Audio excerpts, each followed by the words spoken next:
నమస్తే. లా excellence Telugu current అఫైర్స్కి స్వాగతం. ఇవాల్టి మన కొటేషన్ ఏంటో చూద్దామా? A day of worry is more exhausting than a week off work అన్నాము. అంటే వారమంతా వర్క్ చేసిన రానటువంటి అలసట ఒకరోజు వర్రీ అవుతూ ఏమవుద్దో అని బాధపడుతూ భయపడుతూ ఉంటే అక్కడే మనం ఎగ్జాస్ట్ అవుతాము. అంటే ఏం చెయ్యాలని? వర్రీ ఆపేసి వర్క్ మొదలు పెట్టుకోవాలి అని. వర్రీ ఆపేసి అంటే అసలు వర్రీ లేకుండా ఎవరైనా ఉంటారా? ఏ మనిషి ఉండడు. ప్రతి ఒక్కరికి ఏదో ఒకటి ఉంటుంది. కానీ దాన్ని కొంచెం కంట్రోల్లో కొంచెం తగ్గించుకొని మన వర్క్ మీద మన చదువు మీద ఫోకస్ పెట్టుకోవాలి. సరే, నిన్న మరి ఇచ్చిన ప్రిలిమ్స్ క్వశ్చన్స్ని చూడబోయే ముందు ఒక చిన్న అనౌన్స్మెంట్ అండి. మనము మన లాయక్స్ ఛానల్కి ఒక టెలిగ్రామ్ ఛానల్ అన్నది క్రియేట్ చేశాము. సో దాంట్లో మన లాయక్స్లో వచ్చే వీడియో అప్డేట్స్ ఇవన్నీ ఇవ్వడం కోసం అన్నమాట. ఆ టెలిగ్రామ్ ఛానల్ యొక్క లింక్ని మరి మన వీడియో కింద యాడ్ చేయడం జరుగుతుంది. ఒక్కసారి దాంట్లో జాయిన్ అవ్వండి. సో అప్డేట్స్ అన్నీ కూడా దాని నుంచి వస్తాయి. మనకి టెలిగ్రామ్ ఛానల్ లింక్ ఉంటుంది వీడియో డిస్క్రిప్షన్లో, దాంట్లో చూడండి. సరే, ముందుగా నిన్న ఇచ్చినటువంటి ప్రిలిమ్స్ క్వశ్చన్స్కి ఆన్సర్స్ చూద్దామండి. ఫస్ట్ క్వశ్చన్ వచ్చేసి ఇన్వేజివ్ ఏలియన్ స్పీషీస్. సో ఈ ఇన్వేజివ్ ఏలియన్ స్పీషీస్కి సంబంధించి 3 స్టేట్మెంట్స్ ఇచ్చి వాటిలో ఏది కరెక్టో కనుక్కోండి అన్నాం. ఫస్ట్ చూడండి, ఆల్ ఏలియన్ స్పీషీస్, వేరే ప్లేసెస్ నుంచి ఇంట్రడ్యూస్ చేయబడిన అన్ని ఏలియన్ స్పీషీస్ కూడా ఇన్వేజివ్ స్పీషీసే అంటున్నారు. అవునా? కాదు కదా. మనం నిన్న అనుకున్నాం కొన్ని ఏలియన్ స్పీషీస్ అనేవి ఇన్వేజివ్ అవ్వాల్సిన అవసరం లేదు అని. సో ఒకటో తప్పు. రెండోది గమనించండి, some alien species are good, అవి మన ఎకోసిస్టమ్కి బెనిఫిట్స్ కూడా ప్రొవైడ్ చేస్తాయి అంటున్నారు. మనం కొన్నిసార్లు ఏం చేస్తూ ఉంటామంటే అండి, కొత్త స్పీషీస్ని తెచ్చి పెంచుతూ ఉంటాం. ఫర్ ఎగ్జాంపుల్, మనకి డెజర్ట్ ఎడారి ప్రాంతంగా ఉన్న వాటిలో అక్కడ ఉండేటటువంటి సాయిల్ స్ట్రెంగ్తన్ కావడానికి కొన్ని రకాలైనటువంటి మొక్కల్ని తెచ్చి పెంచుతూ ఉంటాం. దానివల్ల మనకి బెనిఫిటే కదా. సో అన్ని ఏలియన్ స్పీషీస్ నెగిటివ్ అవ్వాల్సిన అవసరం లేదు, అందుకని ఇది కరెక్టే. మూడోది చూడండి, ఇన్వేజివ్ ఏలియన్ స్పీషీస్ అన్నవి అక్కడ నేటివ్గా ఉన్నటువంటి స్పీషీస్ని ఎక్స్టింక్ట్ అయ్యేలాగా చేయగలవు, కనుమరుగైపోయేలాగా కూడా చేయగలవు. అవునా? ఒకవేళ ఏలియన్ స్పీషీస్ లార్జ్ స్కేల్లో పెరిగితే అప్పుడు నేటివ్ స్పీషీస్ ఎక్స్టింక్ట్ అవ్వచ్చు అనమాట. సో మూడోది కూడా కరెక్టే. ఆన్సర్ ఏమవుతుంది? బి 2, 3. రెండో క్వశ్చన్ చూడండి, కాంపిటీషన్ కమిషన్ ఆఫ్ ఇండియా, ఇది ఫైన్స్ వేయచ్చు, జైల్ టర్మ్ కూడా విధించవచ్చు అంటున్నారు. కానీ కాంపిటీషన్ కమిషన్ ఆఫ్ ఇండియాకి ఏ పవర్స్? ఓన్లీ సివిల్ పవర్స్ ఉన్నాయి, క్రిమినల్ పవర్స్ లేవు. సో ఇది తీసేద్దాం. రెండోది, CCI competition commission of India అనేది మొనోపోలీ ట్రేడ్ రెస్ట్రిక్షన్ యాక్ట్ కింద ఉన్న ప్రొవిజన్స్ని రీప్లేస్ చేసింది అన్నారు. అవునా? అవును. సో ఏది కరెక్ట్ అంటారు? B 2 only. సరే, థర్డ్ క్వశ్చన్కి ఆన్సర్ ఏంటో చూద్దాం. క్వశ్చన్ ఏంటి? క్రింద ఇచ్చిన వాటిలో ఏది ఇన్కరెక్టో చెప్పండి అంటున్నారు. బయర్స్ మార్కెట్ అంటే ఏమనుకున్నాము? Many buyers few sellers. అవునా? కాదు, reverse. Few buyers many sellers, దాన్ని బయర్స్ మార్కెట్ అంటాం. సో ఇది ఇన్కరెక్టే. కానీ ఇంక నెక్స్ట్ చూద్దాం. సెల్లర్స్ మార్కెట్ అంటే ఏంటి? మెనీ సెల్లర్స్ ఫ్యూ బయర్స్ అంటున్నారు. అవునా? కాదు, ఇక్కడ ఇది మళ్ళీ రివర్స్ అన్నమాట.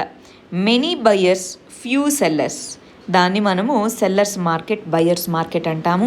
అగ్రికల్చర్లో బయర్స్ మార్కెట్ ఉంది కాబట్టి, అంటే అమ్మేవాళ్ళు చాలామంది, కొనుక్కునే వాళ్ళు తక్కువ మంది. ఎందుకని? బల్క్గానే కొనుక్కోవాలి, ఏపీఎంసీ మార్కెట్స్ ఇలాగా.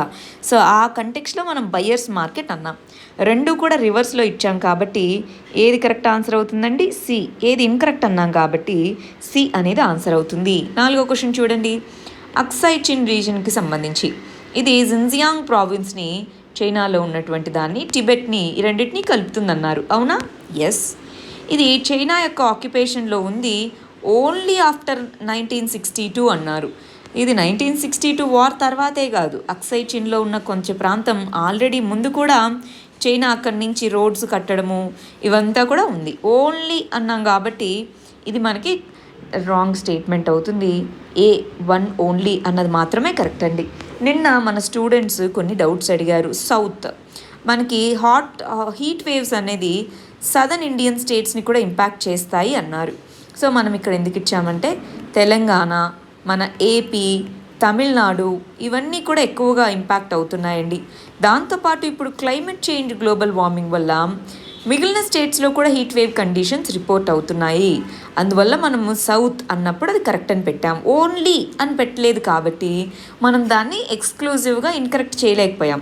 స్పెసిఫిక్గా చెప్పాలంటే కోస్టల్ స్టేట్స్ ఎక్కువగా దీనికి గురి అవుతాయి, ఎస్పెషల్గా ఈస్టర్న్ కోస్టల్ స్టేట్స్. కాకపోతే మనకి అది సౌత్ కిందికి వస్తుంది కాబట్టి మనం దాన్ని స్పెసిఫిక్గా కరెక్ట్ అని అనుకున్నాం అన్నమాట. అర్థమైందా? సరే, ఇవాళ ఆర్టికల్స్ ఏంటో చూద్దామా? ఇవాళ తక్కువ ఆర్టికల్సే ఉన్నాయి, ప్లస్ అన్నీ కూడా మనం డిస్కస్ చేసుకున్న ఆర్టికల్సే ఉన్నాయండి. చాలా త్వరగానే కంప్లీట్ చేసేద్దాం. ఫస్ట్ ఈ ఆర్టికల్ చూడండి. ఇంటర్నేషనల్ రిలేషన్స్లో చదువుకుంటాం. మన మినిస్ట్రీ ఆఫ్ ఎక్స్టర్నల్ అఫైర్స్ అన్నది ఇదిగో LAC దగ్గర ఉన్న ఇష్యూ ఏదైతే ఉందో, లైన్ ఆఫ్ యాక్చువల్ కంట్రోల్, దాన్ని మేము పీస్ఫుల్గానే సాల్వ్ చేసుకుంటాము అని చెప్పడం జరిగిందనమాట. మేము ఆల్రెడీ చైనాతో మాట్లాడుతున్నాము, మేము పీస్ఫుల్గా సాల్వ్ చేసుకుంటాము.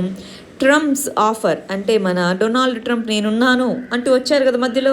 సో మీరేం అక్కర్లేదండి, మేమిద్దరమే పీస్ఫుల్గా బైలేటరల్గా సాల్వ్ చేసుకుంటాము. బైలేటరల్ అంటే 2 దేశాల మధ్య అని అనమాట. దీన్ని ఎక్కడ చదువుకుందాము?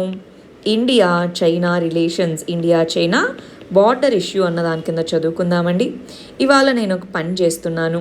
మనకి ఇండియా చైనాకు సంబంధించి మనం చాలా ఆర్టికల్స్లో చదువుకున్నాం కదా, దాన్నంతా కలిపి ఒక వీడియోలో కన్సాలిడేటెడ్గా ఒక వీడియో తయారు చేసి అది మీకు ఇవాళ నైట్కి కానీ లేదా రేపు మార్నింగ్ కానీ అప్లోడ్ చేయడం జరుగుతుంది. దాంతో మనకు ఒక క్లారిటీ వస్తుంది, రైట్? సో ఇక్కడ ఏమేమి నేర్చుకోవాలి ఒకసారి గుర్తెచ్చుకోండి. మనం చాలా చదువుకున్నాం దీనికి సంబంధించి ఆల్రెడీ.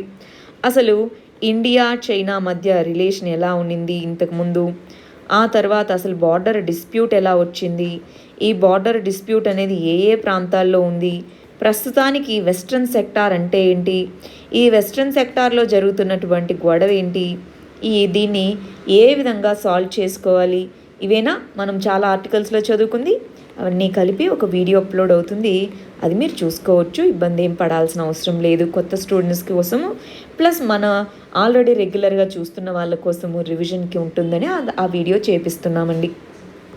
సరే, ఇక్కడ చెప్తుంది ఏంటి అంటే బార్డర్ మేనేజ్మెంట్ అన్నది ఇదిగో బార్డర్ మేనేజ్మెంట్కి సంబంధించి ప్రొసీజర్స్ ఏవైతే ఉన్నాయో వాటిని మేము స్ట్రిక్ట్గా ఫాలో అవుతాము, ఇబ్బంది ఏం లేదు అంటున్నారు. ఈ లొకేషన్స్ ఎక్కడెక్కడ కాన్ఫ్లిక్ట్ జరిగింది అన్నదా దాన్ని ప్రిలిమ్స్కి గుర్తుపెట్టుకోండి. ఇందాక అసలు బార్డర్ ఇష్యూ ఏంటి, దాన్ని ఎలా సాల్వ్ చేసుకోవాలి అన్నామా, ఆ ఎలా సాల్వ్ చేసుకోవాలి అన్న ఇష్యూని మనము మెయిన్స్ పర్స్పెక్టివ్లో చదువుకుంటాం. ఒక పాయింట్ అనుకున్నాం, గుర్తుందా? డీ ఫ్యాక్టో డీ జ్యూరో అని చెప్పేసి. డీ ఫ్యాక్టో అంటే ఇప్పుడు ఉన్నది ఉన్నట్టుగా, డీ జ్యూరో అంటే లీగల్గా మార్క్ చేసుకోవడము. ఇప్పుడు డీ ఫ్యాక్టోలో మన దగ్గర ఉన్నటువంటి అరుణాచల్ ప్రదేశ్ మనము, వాళ్ళకి ఆల్రెడీ ఎక్సైజ్ ప్రాంతం వాళ్ళు ఉంచుకుంటే దాన్ని డీ జ్యూరోగా మార్చుకుంటే అంటే లీగల్గా కూడా 2 దేశాలు రికగ్నైజ్ చేసి అది మీ దగ్గర ఉంచుకోండి, ఇది మా దగ్గర ఉంటుంది, అలా సాల్వ్ చేసుకోగలిగితే బాగుంటుంది కదా. సో అదొక సొల్యూషన్ అనుకున్నాం, గుర్తుందా? సో ఇవన్నీ కూడా మెయిన్స్ పాయింట్ ఆఫ్ వ్యూలో గుర్తుపెట్టుకోవాలి. మరి ఇదే కంటెక్స్ట్లో ఇంకా 2 ఆర్టికల్స్ ఇవాళ మన ఇండియా చైనాకు సంబంధించిన రిలేషన్ గురించే రావడం జరిగిందండి. స్టాండ్ ఆఫ్ నుంచి స్టేల్మేట్కి వెళ్ళాలి. స్టేల్మేట్ అంటే ఏంటి? ఇద్దరు కూడా ఏ డెసిషన్ తీసుకోకపోవడం. స్టాండ్ ఆఫ్ అంటే ఏంటి? 2 దేశాల మధ్యలో వాళ్ళ ఆర్మీ మన ఆర్మీ అటు సైడ్ ఇటు సైడ్ నిల్చొని అది ఇబ్బంది అనమాట. సో ఇప్పుడు ఏమంటున్నారు, ఇదిగో ఇప్పుడు లదాఖ్లో ఇలాంటి సిచ్యువేషన్ వచ్చింది కదా, దీన్ని పీస్ఫుల్గా సాల్వ్ చేసుకుందాము. ప్రస్తుతానికి LAC line of actual control ఇప్పుడు మనము మన 2 దేశాల మధ్య పీస్ఫుల్గా సాల్వ్ చేసుకున్నప్పటికీ కూడా ఈ లైన్ ఆఫ్ యాక్చువల్ కంట్రోల్ ఏదైతే ఉంటుందో అక్కడ ట్రూప్స్ని అయితే డిప్లాయ్ చేసే ఉంటారు. ఎందుకు, ఒకసారి గొడవ జరిగింది కాబట్టి కొంచెం ముందుగా జాగ్రత్తగా ట్రూప్స్ని అయితే డిప్లాయ్ చేసి ఉంటారు అంటున్నారనమాట. సో అది మనకు తెలిసిన విషయమే. ఇక్కడ ఏం చెప్తున్నారు, ఇది చాలా ఇంపార్టెంట్ పాయింట్ అండి. లదాఖ్లో ఇప్పుడు జరుగుతున్నది ఓన్లీ స్టాండ్ ఆఫ్, ఒక్క స్టాండ్ అలోన్ ఈవెంట్ కాదు, చాలా ఇంటర్ రిలేటెడ్ ఈవెంట్స్ ఉన్నాయన్నారు. ఇది గమనించండి, ఇది మనం మెయిన్స్లో యాడ్ చేసుకోవచ్చు. ఎలాగా? ఆల్రెడీ USAకి చైనాకి మధ్య టెన్షన్స్ పెరుగుతూ ఉన్నాయి, అవునా? వాళ్ళకి సౌత్ చైనా సీ అనే అటువంటి ప్రాంతం ఏదైతే ఉందో ఈ సౌత్ చైనా సీలో మనము USA, జపాన్, ఫిలిప్పీన్స్ వీళ్ళందరము కలిసి జాయింట్ ఎక్సర్సైజ్ అనేది కూడా చేపట్టాము. సో అంటే దీన్ని చైనాని చెక్ పెట్టడానికే ఇలా చేస్తున్నారు, మా పవర్ ఏంటో మేము కూడా అసెప్ట్ చేసుకోవాలి అన్నట్టుగా దానికోసము. రెండోది, చైనా మీద చాలా నెగిటివిటీ పెరుగుతూ ఉంది. ఇక్కడ వివిధ దేశాల్లో దాంతో వాళ్ళ కంట్రీలో వాళ్ళ పీపుల్కి మరి వాళ్ళు ఏ విధంగా మేము మంచోళ్ళమే అని చూపించుకోవాలి? నేషనలిజం. సో అంటే అక్కడ ఎకనామిక్ గ్రోత్ కనుక లేకపోతే చైనా అనేది పీస్ఫుల్గా ఉండలేదండి. గమనిస్తున్నారా? చైనా అనేది అథారిటేరియన్. సో వాళ్ళకి ఎకనామిక్ గ్రోత్ అనేది ఉంది, పీపుల్కి సరిపడినటువంటి లివింగ్ స్టాండర్డ్ ఉంది కాబట్టి బ్రతుకగలుగుతున్నారు. లేదంటే ఫ్రీడమ్స్ చాలా తక్కువ. సో ఇలాంటప్పుడు ఎకనామిక్ గ్రోత్ పడిపోతూ వస్తుంది.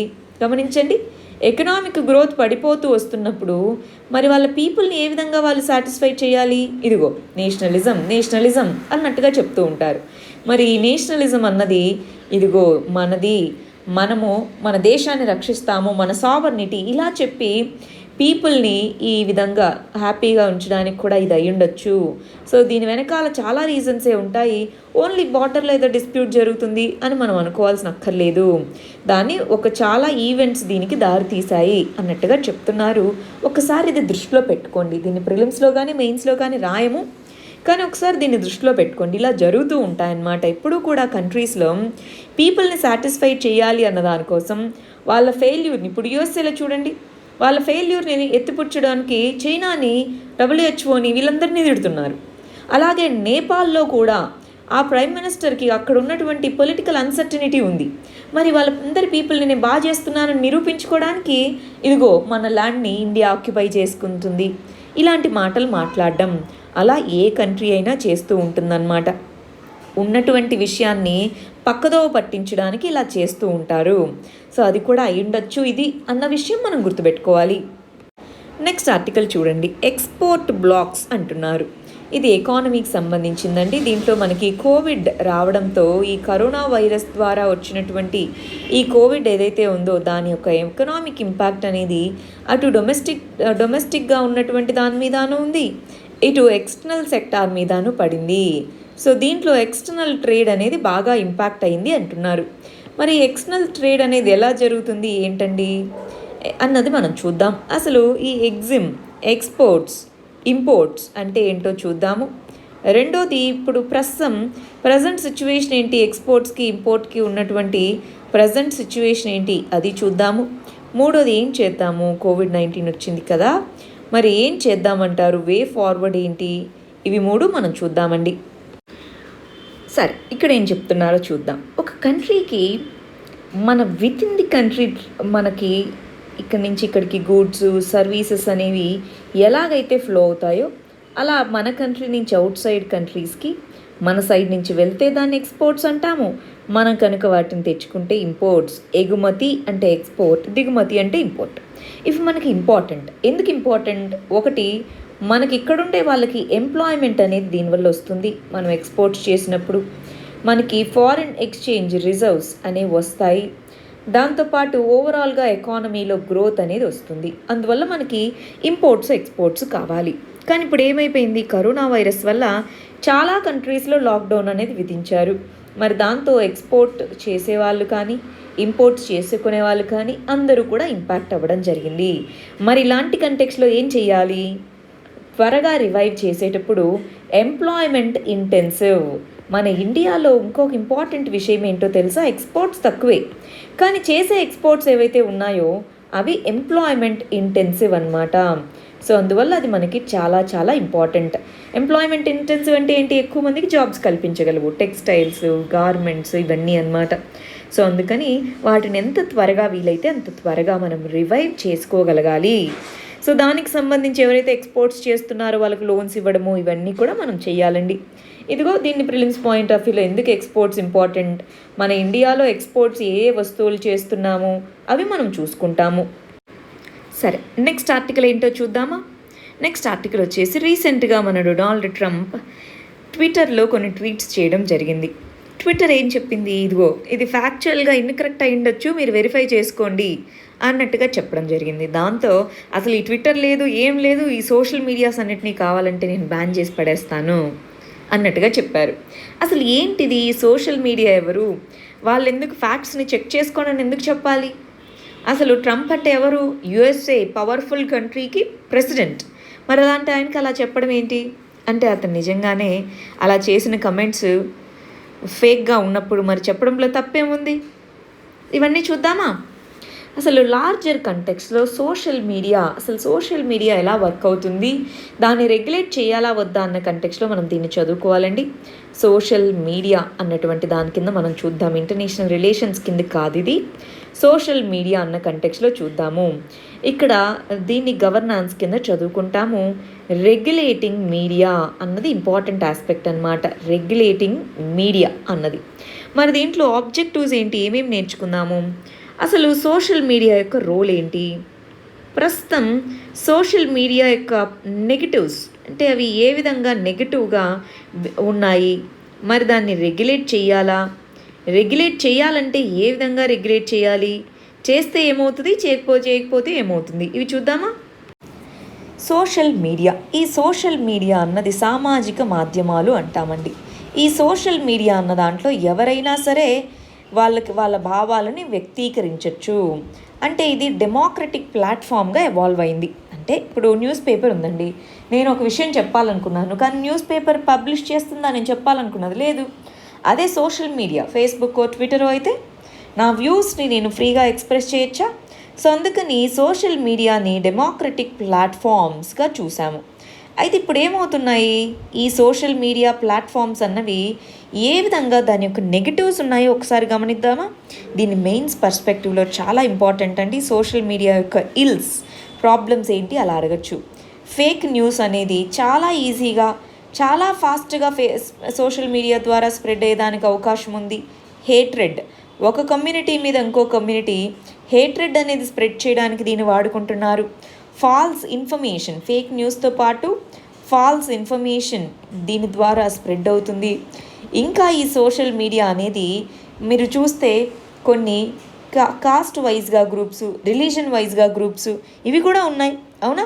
కొన్ని అయితే వైలెన్స్ని ఇన్సైట్ చేసే విధంగానూ ఉన్నాయి, రైట్. ఇలాగ మనకి సోషల్ మీడియా అనేది డెమోక్రటిక్ ప్లాట్ఫామ్గా మొదలైనప్పటికీ కూడా దాని నుంచి చాలా ప్రాబ్లమ్స్ ఉన్నాయి.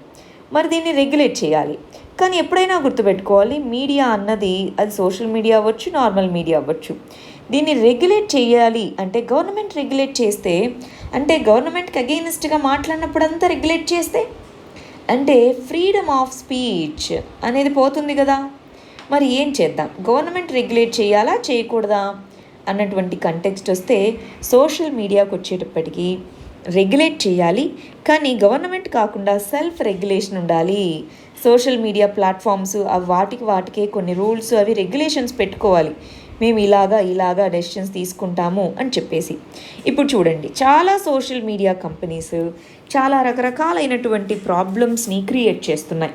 మనం గమనిస్తే Google, Facebook, Amazon, Microsoft, Apple ఇవన్నీ కూడా పెద్ద పెద్ద ఎంఎన్సీస్. వాటిలో చాలా వరకు సోషల్ మీడియా ప్లాట్ఫామ్స్ అవి యూజర్స్ యొక్క ప్రైవసీ, గోప్యతని కానీ డేటాని మిస్యూజ్ చేయడం కానీ, పొలిటికల్గా బయాస్గా ఉండడము, మోనోపొలీ అంటే అవి డామినెంట్ పొజిషన్లో ఉండడంతో మోనోపొలీ కానీ, ట్యాక్స్ అవాయిడెన్స్ చేయడము ఇవన్నీ చేస్తున్నాయి.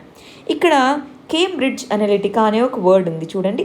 అదేంటి, బిఫోర్ మనకి ఏమైంది, కొన్ని సంవత్సరాల క్రితం ఫేస్బుక్కి సంబంధించిన డేటా అనేది తీసుకొని యూజర్స్ యొక్క బిహేవియర్ని అనలైజ్ చేసి దాన్ని అమ్మడం మొదలుపెట్టింది. అది ఎంతవరకు కరెక్ట్ మరి? ఫేస్బుక్ అనేది ఒక డిజిటల్ కరెన్సీని తీసుకొని వస్తామంది, అంటే అది కరెన్సీ కూడా ఒక సోషల్ మీడియా కంపెనీ ద్వారా మనకు వచ్చింది అంటే అది ఎంతవరకు సావర్నిటీని దెబ్బతీయకుండా ఉంటుంది? ట్యాక్స్ అవాయిడెన్స్, దాన్నే మనము బేస్ ఎరోజన్ ప్రాఫిట్ షిఫ్టింగ్ అని అంటామండి. అంటే బేస్ ఎరోజన్ ప్రాఫిట్ షిఫ్టింగ్ ఇది సోషల్ మీడియా కంపెనీసే కాదు, చాలా ఎంఎన్సీస్ ఇది చేస్తున్నాయి. అంటే ఏంటి, ఇక్కడ వచ్చిన ప్రాఫిట్స్ని వాళ్ళ దేశాలకు తీసుకెళ్ళిపోతూ ఇది మాది కాదు, మా పేరెంట్ కంపెనీకి వచ్చినటువంటి ఇన్కమ్ అని చెప్తున్నాయి, ఇక్కడ ట్యాక్స్ కట్టకుండా. అలాగా ట్యాక్స్ని ఎవేట్ చేయడం కానీ, రెగ్యులేషన్స్ని ఎవేట్ చేయడం కానివ్వండి. మనం నిన్న గుర్తుందా యాంటీ ట్రస్ట్ మోషన్ అన్నది చదువుకున్నాం. గూగుల్ మీద యాంటీ ట్రస్ట్ మోషన్ అనేది వచ్చింది అనుకున్నాము. ఒక 1 month బ్యాక్ మనకి గూగుల్ ఫేస్బుక్ వీటన్నిటి మీద ఆస్ట్రేలియాలోను, యుఎస్లోను మరియు యూరోపియన్ యూనియన్లోను రెగ్యులేషన్స్ చేస్తామన్నారు.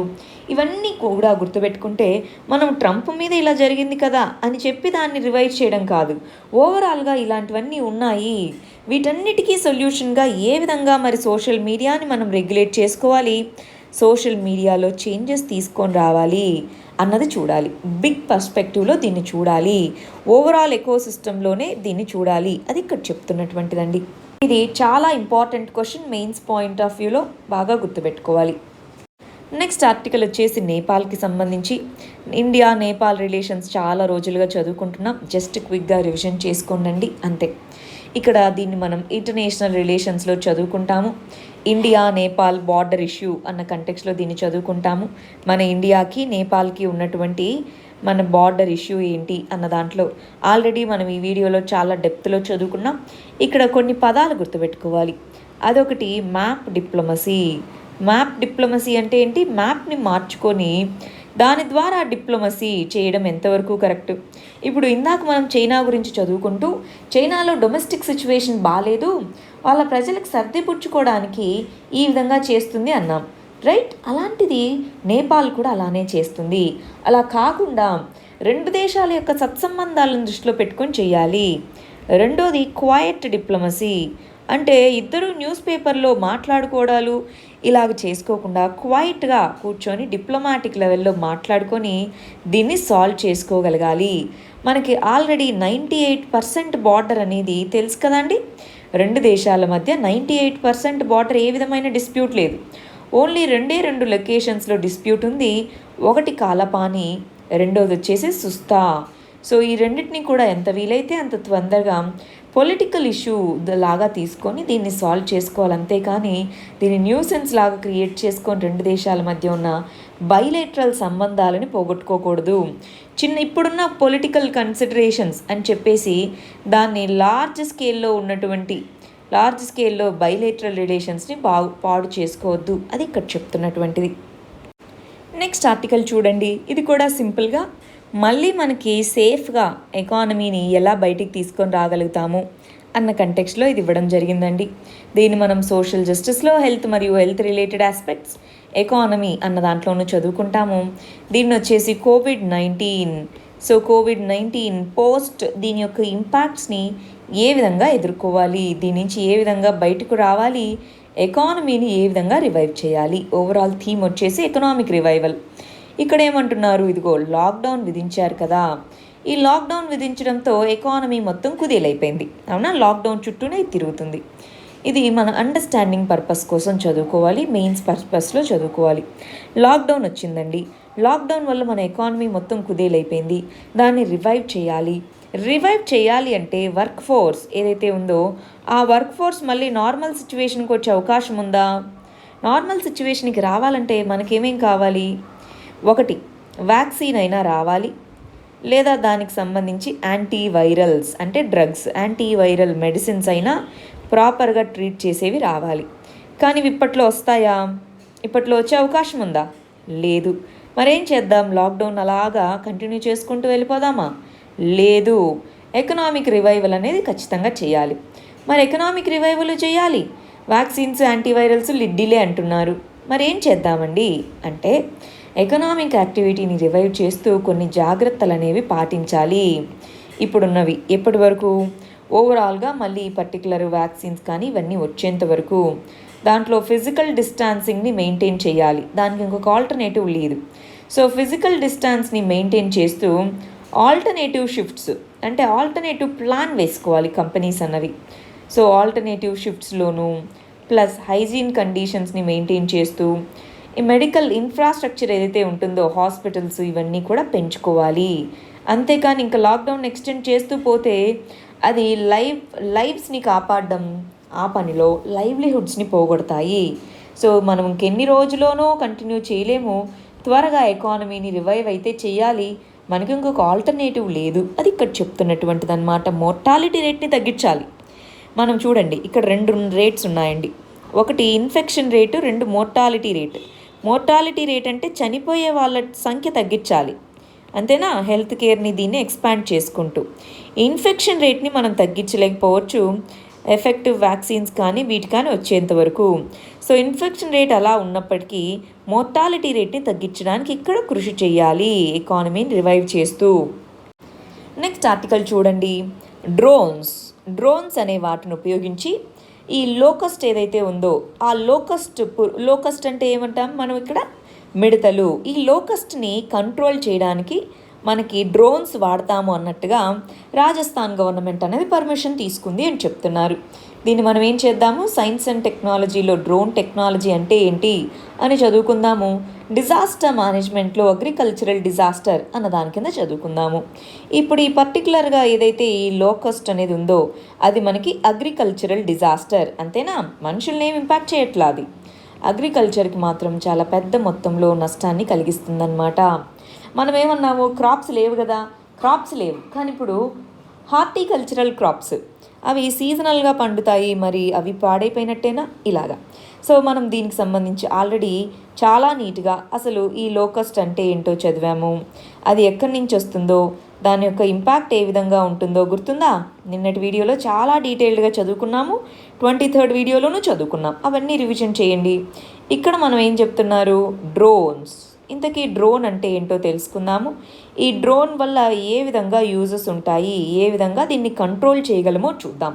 మనకి మెయిన్స్లో ఒక క్వశ్చన్ ఉందండి, డిజాస్టర్ మేనేజ్మెంట్లో రోల్ ఆఫ్ టెక్నాలజీని ఏ విధంగా వాడతాము అని, కానీ role of technology in agriculture అని అడిగారు అనుకోండి, అగ్రికల్చర్ కానీ డిజాస్టర్ మేనేజ్మెంట్లో కానీ దీన్ని ఒక ఎగ్జాంపుల్గా ఒక కేస్ స్టడీగా రాసుకోవాలి. దీని గురించి ఒక క్వశ్చన్ అంతా అడగరు.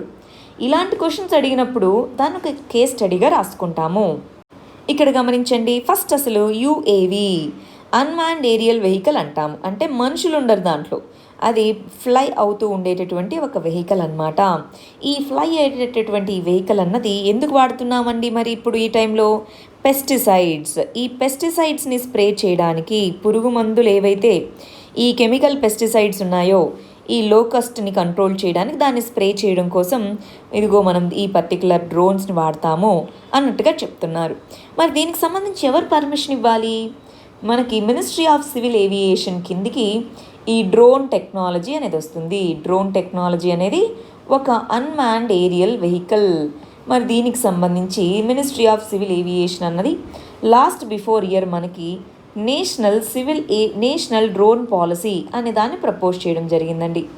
ఈ నేషనల్ డ్రోన్ పాలసీ కింద మనకి డ్రోన్స్ని మరి ఎగరవేయచ్చు, దాన్ని ఉపయోగించుకోవచ్చు, కానీ దానికంటూ కొన్ని రెగ్యులేషన్స్ ఉన్నాయి అన్నట్టుగా చెప్పడం జరిగింది. ఏం రెగ్యులేషన్స్?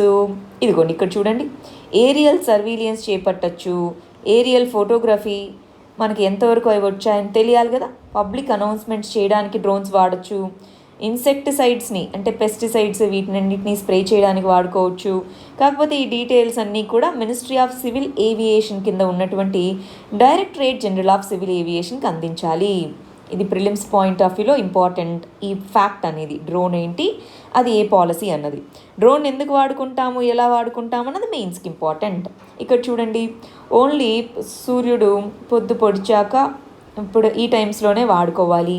దీనికి సంబంధించి ఖచ్చితంగా మరి ముందు జాగ్రత్తగా అన్నీ చెప్పాలి. ఎకో సెన్సిటివ్ జోన్స్ అంటే national parks, wild life reserves, వీటిని వాడకూడదు, ఈ డ్రోన్స్ని ఫ్లై అయ్యే విధంగా చూడకూడదు. ఇవి కొన్ని రూల్స్తో మరి మినిస్ట్రీ ఆఫ్ సివిల్ ఏవియేషన్ అనేది సరే మీరు ఈ డ్రోన్స్ని వాడండి అన్నారు. ఇక్కడ ఏంటి తెలుసా, మామూలుగా ట్రాక్టర్స్ వీటితో పెస్టిసైడ్స్ని స్ప్రే చేస్తూ ఉంటారండి. ఇక్కడికి వచ్చేటప్పటికి మరి వీళ్ళు ఏమన్నారు, ట్రాక్టర్స్ అవి కొంత ప్రాంతం వరకే వెళ్ళగలవు కదా, కొన్ని ప్రాంతాలు అనేవి యాక్సెసిబుల్గా ఉండవు, అలాంటి వాటికి అడిషనల్ సపోర్ట్ కల్పించడం కోసం ఈ డ్రోన్స్ని వాడుకుంటామన్నారు. సో దీన్ని గుర్తుపెట్టుకొని మెయిన్స్ ఆన్సర్లో రాసుకోగలగాలి, దీన్ని ప్రిలిమ్స్కి సాల్వ్ చేసుకోగలగాలి. ఇవాళ మన లాస్ట్ ఆర్టికల్ వచ్చేసి ఎఫ్డిఐ ఫారిన్ డైరెక్ట్ ఇన్వెస్ట్మెంట్ అన్నది 13% పెరిగి $50 బిలియన్ రీచ్ అయింది అని అంటున్నారు. సో ఎప్పుడు 2019 మరియు 20 సంవత్సరానికి సంబంధించిన డేటా అన్నమాట. మరి దీన్ని దేని కింద చదువుకుందామండి, ఎకానమీలో చదువుకుందాం. ఎకానమీలో ఫారిన్ డైరెక్ట్ ఇన్వెస్ట్మెంట్ అన్నది చదువుకుందాం. దీంట్లో డైమెన్షన్ ఏంటి, ఓవరాల్ ఇన్వెస్ట్మెంట్, పెట్టుబడి. ఈ పెట్టుబడి దీంట్లో ఫారిన్ డైరెక్ట్ ఇన్వెస్ట్మెంట్ అంటే ఏంటి, ఇన్వెస్ట్మెంట్ అది మనం తెలుసుకుందామండి. ఏమేమి తెలుసుకుందాము, అసలు ఎఫ్డిఐ అంటే ఏంటి, ఇది ప్రిలిమ్స్ పర్స్పెక్టివ్లో మనం తెలుసుకోవాలి. రెండోది 2019-20కి గాను ఎఫ్డిఐ ఎంత వచ్చింది, టోటల్ అమౌంట్ ఎంత, ఏ ఏరియాస్లో వచ్చింది, ఏ ఏరియాస్ అంటే ఏ సెక్టార్స్లో వచ్చింది, ఏ కంట్రీస్ నుంచి మనకి ఈ పర్టికులర్ ఎఫ్డిఐ వచ్చింది, ఇవి మనం తెలుసుకోవాలి. ఇయర్ అయితే తక్కువగానే ఉంటుంది, లాస్ట్ ఇయర్కి సంబంధించిన డేటా అన్నమాట ఇది మనం చూస్తున్నది. ఇంతకీ ఎఫ్డిఐ డేటాని ఎవరు పబ్లిష్ చేస్తారు?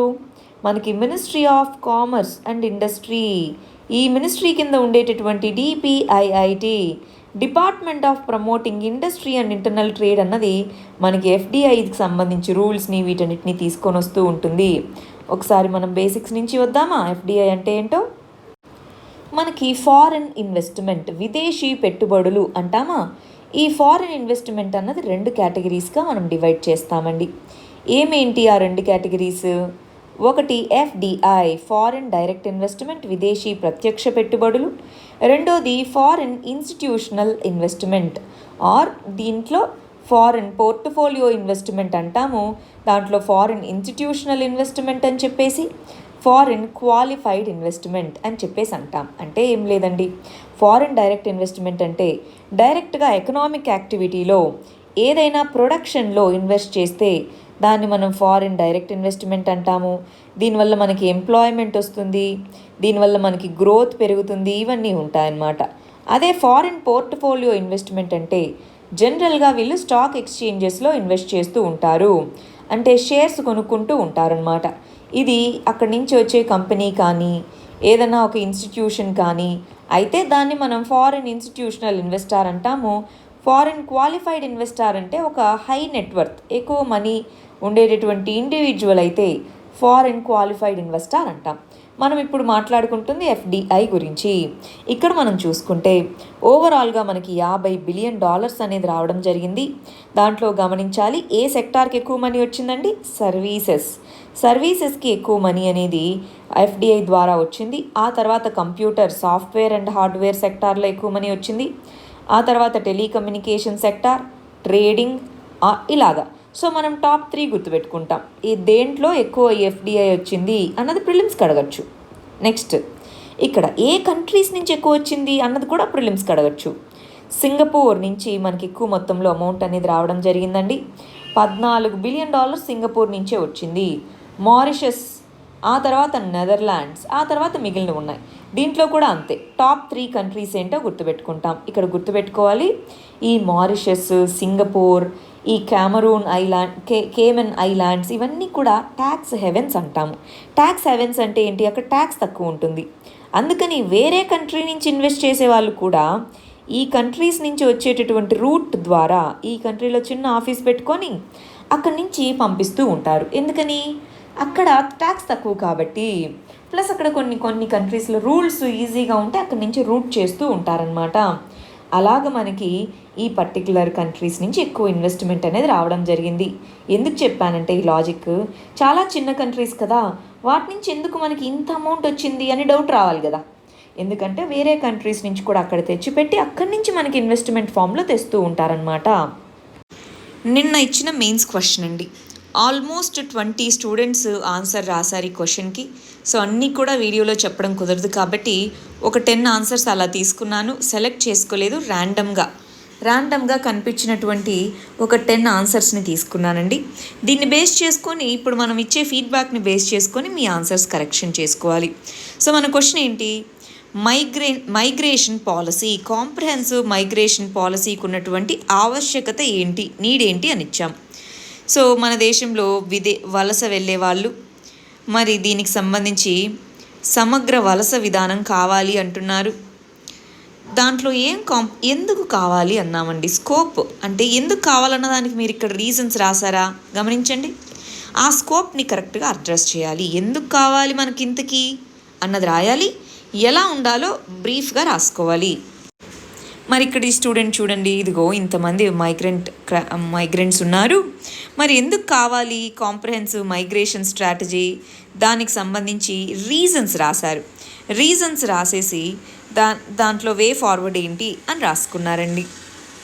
ఈ పాయింట్స్ దీనికి ఎగ్జాక్ట్ రిలవెంట్స్గా ఉండేటట్టు చూడండి. మనం నిన్న గుర్తుందా, మైగ్రెంట్స్ ఈ విధమైనటువంటి ప్రాబ్లమ్స్ని ఫేస్ చేస్తున్నారు. ఈ కంటెక్స్లో మరి ఒక కాంప్రహెన్సివ్ స్ట్రాటజీ కావాలి అని రాయాలి. మరి ఇక్కడున్న వాటిని ఇవి చాలా చిన్నగా రాసుకున్న పాయింట్స్. ఇప్పుడు మనం ఎక్కడ ఈ అన్ఆర్గనైజ్డ్ సెక్టార్ అని ఇవన్నీ రాయాలి కదా. మరి అవన్నీ ఎలాగా, అవన్నీ కూడా మీరు రాసుకోవాలి. పొలిటికల్ రోల్ కానీ, సోషల్గా వాళ్ళకి రికగ్నిషన్ లేదు అని కానీ పాయింట్స్ ఇంకొంచెం మంచివి రాయాలి. సరే, ఇక్కడ చూడండి, COVID-19 ఇలా ఉంది కదా, సిగ్నిఫికెన్స్ ఏంటి, రీజన్స్ ఏంటి, స్ట్రక్చరల్ ఇవన్నీ మనం అడిగామా? ఆలోచించండి, ఇవన్నీ మనం అడిగామా క్వశ్చన్లో? మనం ఏమన్నాము, కాంప్రిహెన్సివ్ మైగ్రేషన్ పాలసీ ఎందుకు కావాలి, ఇదిగో ఈ ప్రాబ్లమ్స్ ఉన్నాయి కాబట్టి మైగ్రేషన్లో ఇలాంటి ఒక పాలసీ ఉంటే బాగుంటుంది, అంతేనా ఆన్సర్? సో అది మీరు అడ్రస్ చేయాలి. ఇక్కడ గమనించండి, సో సంక్షోభంలో పడిపోయింది, మరి దానికి సంబంధించి లాక్డౌన్ యొక్క ప్రభావాలు ఏంటో, వలస సంక్షోభం ఏంటో రాశారు, వే ఫార్వర్డ్ ఏంటో రాశారు. ఇదంతా కూడా మన ఇంట్రడక్షన్ మాత్రమే అండి. దీన్ని చాలా షార్ట్గా రాసుకోవాలి. దీన్ని మీరు ఎలాబరేట్ చేసుకోవాలి. ఎందుకు మనకి మైగ్రేషన్ పాలసీ కావాలో ఎలాబరేట్ చేసుకోండి. అర్థమవుతుందా? ఇక్కడ మైగ్రేషన్ అంటే ఏంటి, ఈ మైగ్రేషన్ అనేది ఇదిగో ప్రాబ్లమ్స్ ఇక్కడ రాశారు. ప్రాబ్లమ్స్ని పాయింట్ రాయండి నీట్గా. సో నీడ్ ఏంటి అని రాశారు. నీడ్ రాసిన తర్వాత ఎప్పుడైనా సరే వే ఫార్వర్డ్ అని రాయండి. వే ఫార్వర్డ్ అంటే సొల్యూషన్ ఏంటి అని రాసుకోవాలి. ఇప్పుడు దీన్ని చాలా కాంప్రిహెన్సివ్గా షార్ట్గా రాసుకునేందుకు ప్రయత్నించాలి. క్వశ్చన్లో ఇంట్రడక్షన్ ఎప్పుడు షార్ట్గా ఉండాలి. ఇక్కడ గమనించండి, మైగ్రేషన్ అంటే ఏంటి, మైగ్రెంట్ క్రైసిస్ ఏంటి అని రాశారు, ఛాలెంజెస్ ఏమేమి ఫేస్ చేస్తున్నారు, నీడ్ ఏంటి. సో మనము దీంట్లో ఈ పాయింట్స్ అన్నీ మీరు రాసుకోవచ్చు కావాలంటే, కానీ స్పెసిఫిక్గా వాటి గురించి అడగకుండా రాయకూడదు. జిఎస్లో ఎప్పుడూ గుర్తుపెట్టుకోవాలి, ఆన్సర్ని డైరెక్ట్గా అప్రోచ్ అవ్వాలి. ఇక్కడ చూడండి, ఎప్పుడు కూడా 250 వర్డ్స్లో ఆన్సర్ రాసుకునేందుకు ప్రయత్నించండి. ఈ వర్డ్స్ లోపలే. ఇంకా మీ ఆన్సర్ని పెట్టడానికి కూడా నాకు ఇక్కడ స్పేస్ సరిపోలేదు స్క్రీన్ షాట్కి. సో చాలా షార్ట్గా ఆన్సర్ రాసేందుకు ప్రయత్నించండి. సో మైగ్రెంట్ క్రైసిస్, ఫ్యాక్టర్స్ ఏంటి, నీడ్ ఏంటి. సో అసలు ఇక్కడ నుంచి కదండి మన ఆన్సర్ స్టార్ట్ అవ్వాలి. అసలు నీడ్ ఏంటి అన్నది అవ్వాలి. ఇదంతా కూడా చూడండి, మీరు మోర్ దాన్ 150 వర్డ్స్ ఇది రాశారు. ఇదంతా కూడా మనకి time waste, words waste, space waste. So స్పెసిఫిక్గా క్వశ్చన్లో ఇచ్చినటువంటి స్కోప్ని అడ్రస్ చేయాలి. ఇక్కడ గమనించండి, ఇంట్రడక్షన్ హెడ్డింగ్ ఎప్పుడు ఇంట్రడక్షన్ అని పెట్టుకోవద్దు, ఇంట్రడక్షన్ అని తెలియాలి. Reasons for migration, need for migration policy, problems ఏంటి, వే ఫార్వర్డ్. గుడ్. దీన్ని కొంచెం షార్ట్గా రాసేసి దీంట్లో కలిపేసేయండి, సరిపోతుంది. ఇక్కడ గమనించండి, మైగ్రేషన్ అంటే ఏంటి, మైగ్రేషన్కి రీజన్స్ ఏంటి, ఇదంతా ఎందుకండి? చాలామంది స్టూడెంట్స్ చూడండి, అవసరమా ఇదంతా, ఇది కదా మన క్వశ్చన్ అడిగాము. గమనించాలి, ఇంట్రడక్షన్ అనేది చాలా షార్ట్గా రాయగలగాలి. ఇక్కడ గమనించండి, మైగ్రెంట్ క్రైసిస్ అంటే ఏంటి చూడండి, నీడ్ ఫర్ అని వచ్చేసారు, డైరెక్ట్గా నీడ్ ఏంటో రాసేసుకున్నారు. వే ఫార్వర్డ్, సొల్యూషన్స్ కూడా రాయాలి కదా, సొల్యూషన్స్ రాశారు. గుడ్, బాగా రాశారు. దీన్ని కొంచెం షార్ట్గా రాసుకున్నా ఇంకా బాగుంటుంది. ఒకటే పారాగ్రాఫ్లో కంప్లీట్ చేసేయండి. ఇక్కడ గమనించండి, మరి జనాభా లెక్కలకు సంబంధించి ఇదిగో ఇలా ఉంది మైగ్రేషన్, ఇదిగో నీడ్ ఏంటి, ఇక్కడే స్టార్ట్ చేశారు చూడ, నీడ్ ఏంటి అని రాశారు. దాన్ని ఎలా తీసుకొని రావాలి కూడా రాశారు. గుడ్. ఇది ఇవాల్టి మన మెయిన్స్ క్వశ్చన్ అండి. ఇవి మన first set of prelims questions, ఇవి మన రెండో సెట్ ఆఫ్ ప్రిలిమ్స్ క్వశ్చన్స్. ఈ 4 క్వశ్చన్స్కి ఆన్సర్స్ కమెంట్ సెక్షన్లో ఇవ్వండి. రేపు మనం వీటికి కరెక్ట్ ఆన్సర్స్ ఏంటో చూద్దాం. All the very best. Thank you very much.